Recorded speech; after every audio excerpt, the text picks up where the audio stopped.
എൻ്റെ അമ്മമ്മ ഭാനുമതി എന്നോട് പറഞ്ഞിട്ടുള്ളത് ബഥനിയാണ് അവരെ ചിന്തിക്കാൻ പഠിപ്പിച്ചത്. ബഥനിയിലെ ആദ്യകാല ഒരു വിദ്യാർത്ഥിനിയായിരുന്നു ഭാനുമതിയുടെ അനിയത്തി ഭാരതിയുടെ അനിയത്തി കൗസല്യയുടെ അനുജത്തി, ആ ആളുടെ പേര് എനിക്ക് ഓർമ്മയില്ല, ആ അമ്മമ്മ. എല്ലാവരും അവിടെ പഠിച്ചതാണ്. അതിനുശേഷം അമ്മമ്മയുടെ കസിൻസ് എല്ലാം അവിടെ പഠിച്ചിട്ടുള്ളതാണ്.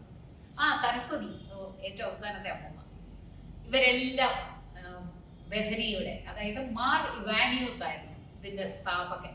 ബഥനി അല്ലേ, സ്ഥാപകൻ അദ്ദേഹമായിരുന്നു.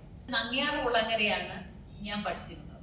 അതിനുശേഷം ഒത്തിരി ബഥനികൾ ഉണ്ടായി, സെന്റ് മേരീസ്, കായംകുളം, അതുപോലെ ഒത്തിരി സ്ഥലത്തുണ്ട്. എനിക്ക് ബഥനി എന്ന് പറഞ്ഞാൽ എൻ്റെ വീട് പോലെ, ഞാൻ അതിൻ്റെ ഒരു അംഗമായിട്ടാണ് എനിക്ക് എപ്പോഴും തോന്നുന്നത്. എനിക്കിപ്പോഴും എൻ്റെ അമ്മയായിട്ട് സിസ്റ്റർ ഡാമിയനെയും സിസ്റ്റർ പെർപ്പച്ചുവയെയും ഒക്കെ തുലനം ചെയ്യാൻ കഴിയും. അവരെല്ലാം എൻ്റെ അമ്മമാരായിട്ടാണ് എനിക്ക് തോന്നിയിട്ടുള്ളത്.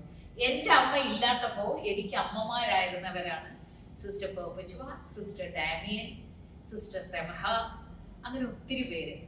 എനിക്ക് അറിഞ്ഞുകൂടാ, അവരെല്ലാം എൻ്റെതാണ് എന്നാണ് എനിക്ക് എപ്പോഴും തോന്നിയിട്ടുള്ളത്. അവിടെ പഠിക്കുകയും അവിടുന്ന് ഇറങ്ങുകയും ഒക്കെ ചെയ്തിട്ടും എൻ്റെ രണ്ടാമത്തെ വീടാണ് ബഥനി. വേളശ്ശേരിയിൽ നിന്നാണ് ചിങ്ങോലി എൻ്റെ വീടിൻ്റെ പേര്. പിന്നെ എൻ്റെ രണ്ടാമത്തെ വീട് ഏതാണ്? ബഥനി. അത്രയ്ക്ക് എനിക്ക് ആത്മബന്ധമാണ് ആ സ്ഥാപനത്തിനോടുള്ളത്. ഇടയ്ക്ക് എനിക്ക് കുറേ ആരോഗ്യ പ്രശ്നങ്ങളുണ്ടായി. ആരോഗ്യ പ്രശ്നം ഉണ്ടാകുമ്പോഴും ഞാൻ പലപ്പോഴും സിസ്റ്റർ യൂജീനിയായിട്ട് എടുക്കലും സിസ്റ്റർ ലൂബിനായിട്ട് എടുക്കലും ഒക്കെ പറഞ്ഞിട്ടുണ്ട്. എനിക്ക് ലങ്സിന് പ്രോബ്ലം ഉണ്ടായി, കുറേ കാലം ഞാൻ വീടിനകത്തുനിന്ന് പുറത്തിറങ്ങരുത് എന്ന് പറഞ്ഞാൽ lung condition was very poor.